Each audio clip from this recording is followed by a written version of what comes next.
മലപ്പുറത്ത് കിണറിടിഞ്ഞു താഴ്ന്നു. ആനക്കയം പന്തല്ലൂർ അരിച്ചോള സ്വദേശി നാസറിന്റെ വീട്ടിലെ കിണറാണ് ഇടിഞ്ഞു താഴ്ന്നത്. ആ ദൃശ്യങ്ങൾ കാണാം. അഷ്കർ അലിയുണ്ട് വിവരങ്ങളുമായി.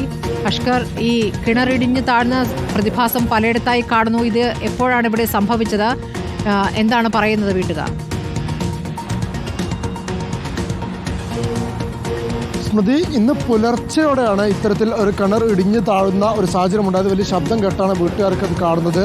ഈ വീടിൻ്റെ മുൻഭാഗത്ത് തന്നെ ഉണ്ടായിരുന്ന ഒരു ആൾമറയൊക്കെ ഉണ്ടായിരുന്ന ഒരു കിണറായിരുന്നു. ആ ആൾമറടക്കം ഈ കിണറിനോടൊപ്പം തന്നെ താഴ്ന്നു പോകുന്ന ഒരു സാഹചര്യമാണ് ഉണ്ടായിരിക്കുന്നത്. അതിനോടൊപ്പം തന്നെ ഈ കിണറിനോട് ചേർന്ന് ഈ റബ്ബർ ഷീറ്റ് ഉണക്കാനൊക്കെ ഉപയോഗിക്കുന്ന ചെറിയൊരു ഷെഡ് പോലുള്ള ഒരു ഭാഗം കൂടി ഉണ്ടായിരുന്നു.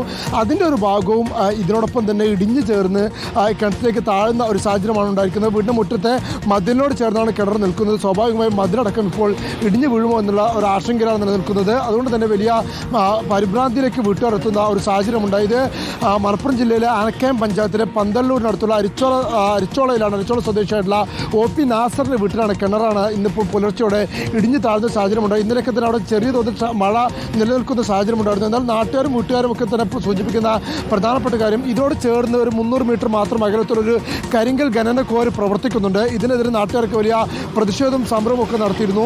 ഈ കോറികളുടെ പ്രവർത്തനം മൂലം വീടുകൾക്കൊക്കെ തന്നെ വിള്ളൽ വീഴുന്ന ഒരു സാഹചര്യം ഉണ്ടായിരുന്നു. അതുകൂടിയാണ് ഈ കിണർ ഇടിഞ്ഞു പോയതിന് താഴ്ചയിൽ അല്ലെങ്കിൽ കിണർ താഴ്ന്നു പോകാൻ സാഹചര്യം ഒരുക്കിയതെന്നാണ് ഇപ്പോൾ നാട്ടുകാർക്ക് സൂചിപ്പിക്കുന്ന ഒരു കാര്യം. അതുകൊണ്ട് അതിനൊരു നടപടി വേണമെന്നുള്ള ആവശ്യം കൂടി ഉന്നയിക്കുകയും ചെയ്യുന്നുണ്ട്. എന്തായാലും ഇന്ന് പുലർച്ചെയാണ് ഇത്തരത്തിൽ കിണർ ഇടിഞ്ഞു വീഴുന്ന ഒരു സാഹചര്യം ഉണ്ടായത്. സ്മൃതി, അഷ്കർ അലിയാണ് മലപ്പുറത്തു നിന്നും വിവരങ്ങൾ നൽകിയത്.